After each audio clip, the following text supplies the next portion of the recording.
Oui, alors bonjour, tous mes frères camerounais. Je suis Coco Tatan depuis les États-Unis. Je suis le représentant, du RDPC dans la zone du Texas et de la Californie et aussi du New Jersey. J'ai fait cette vidéo pour soutenir un candidat spécial. Je veux dire, vous pouvez comprendre la force de l'expérience quand on dit que c'est la vieille mamie qui fait la bonne sauce. Mais avant de continuer, je voudrais d'abord rendre hommage, un grand hommage au professeur Mesega Yamding qui abat un travail formidable. Et je voulais aussi rendre hommage à notre secrétaire, le professeur aussi, Jean Côté. Et je veux saluer en passant une très grande personnalité, le ministre Jean-Famé Ndongo. Je rends hommage au directeur du cabinet de la présidente de la République, mon ami Samuel Bondo Ayolo, qui est sur le terrain, il fait du porte-à-porte.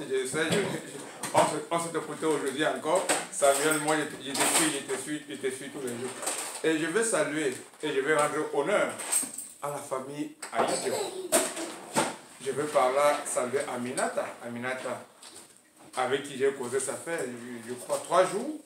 Aminata, et qui a eu le courage de se rendre dans la zone anglophone pour faire du porte-à-porte. Donc, je rends aussi un hommage spécial au groupe de G20 et en particulier à mon ami personnel,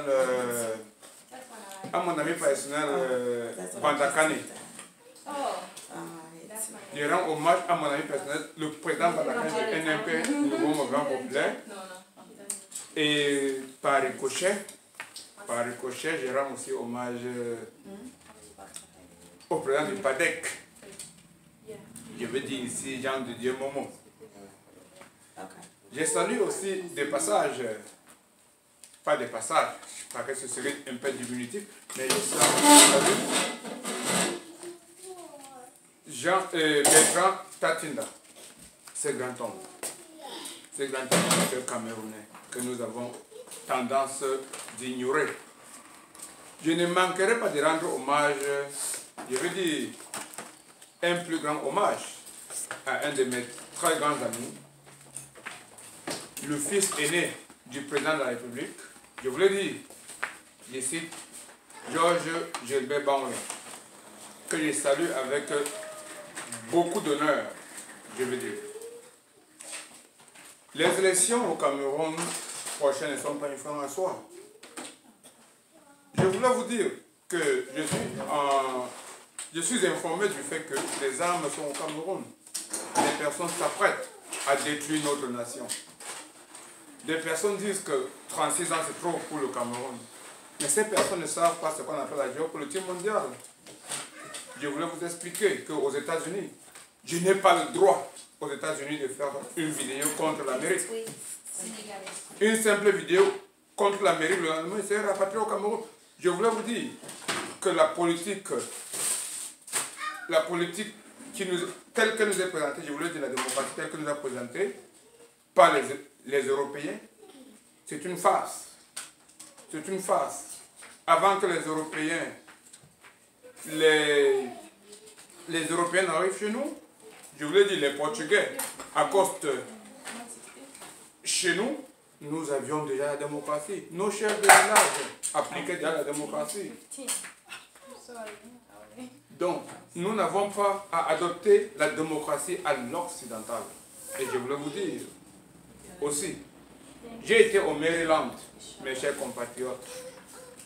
J'ai visité la résidence de Ayuk Tabe, qui dit être le président des sécessionnistes. Mais il a une cinquantaine de policiers qui gardaient sa maison. Parce qu'il a vendu le Cameroun. Il a vendu la partie nord-ouest et sud-ouest à une compagnie canadienne qu'on appelle Kilimanjaro. Ne tombons pas, mes chers compatriotes, dans cette ignorance. Ne vendons pas le Cameroun. Le pouvoir américain, moi je veux vous dire une chose. Vous voyez, le président Trump,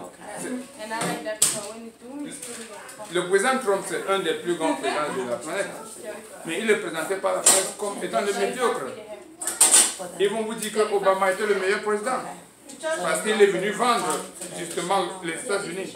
C'est celui qui est mauvais. Lorsque le blanc vous dit que X est mauvais, ça veut dire qu'il est bon. Lorsqu'ils vous disent X est bon, ça veut dire qu'il est mauvais. J'ai de l'expérience. Et c'est pour ça que je soutiens justement la force de l'expérience.